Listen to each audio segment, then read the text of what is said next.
Hello students, welcome to achievers forum.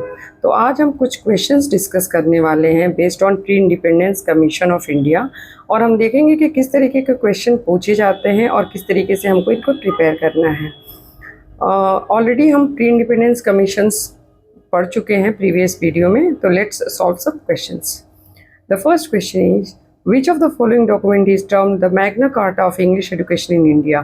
तो directly हमें पता है मैग्ना कार्टा जहाँ भी आता है वो रिलेटेड है वुड्स डिस्पैच से, तो we don't have to see other options also, क्योंकि Magna Carta means Woods dispatch. Okay, next is in which of the following years were presidency university of Calcutta, Bombay and Madras set up following the recommendation of Woods dispatch.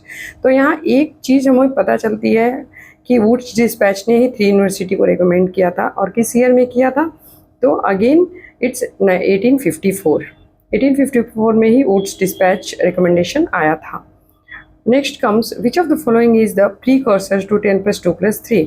यहाँ पर हम एक option Kothari commission भी देखते हैं। Actually this 10+2+3 was implemented by Kothari commission, लेकिन इसका precursor Sadler commission है, क्योंकि सैडलर कमीशन में ही इंटरमीडिएट एजुकेशन और डिग्री एजुकेशन को अलग अलग करने का सजेशन दिया गया था। While preparing one question, we should prepare other options also, like Kothari commission कब आया था, वुड्स डिस्पैच क्या है, तो उनके बारे में भी हमें साइमल्टेनियसली प्रिपेयर करते रह जाना चाहिए।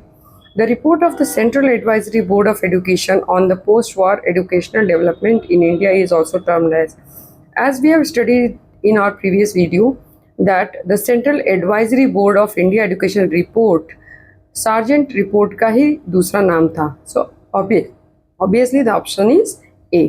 Next one is match the following। इस तरीके के क्वेश्चन आते हैं।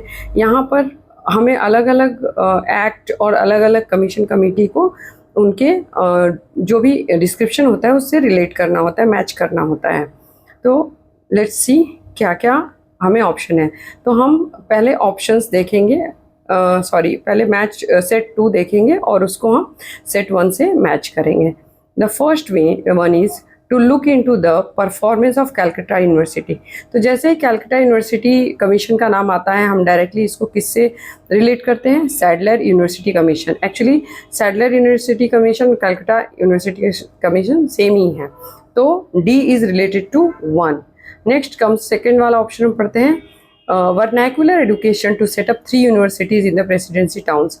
हमने ऊपर अभी भी किया और प्रीवियस वीडियो में भी किया है कि 3 यूनिवर्सिटीज़ का सेटअप करने का सजेशन वुड पैच का था, तो डायरेक्टली वुड डिस्पैच का था, तो इसलिए C is connected with 2।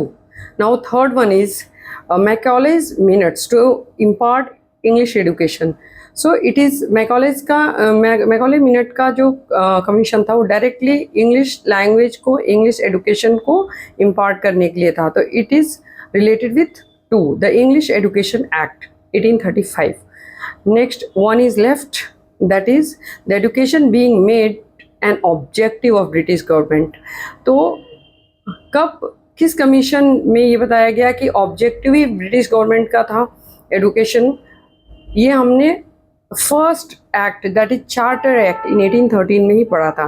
And यहाँ पर एक और इन्फॉर्मेशन दी गई है, 1 lakh was allocated for this purpose, तो this is a new information. तो इस तरीके से हम जब क्वेश्चन करते हैं तो हमारा नॉलेज और ज़्यादा अच्छा होता है, और प्लस वो टॉपिक हमारा और ज़्यादा बढ़िया हो जाता है। इस तरीके से अगर क्वेश्चन ट्विस्ट करके भी आते हैं तो हम उसके आंसर दे पाते हैं।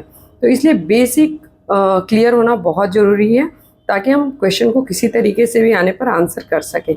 Thank you so much.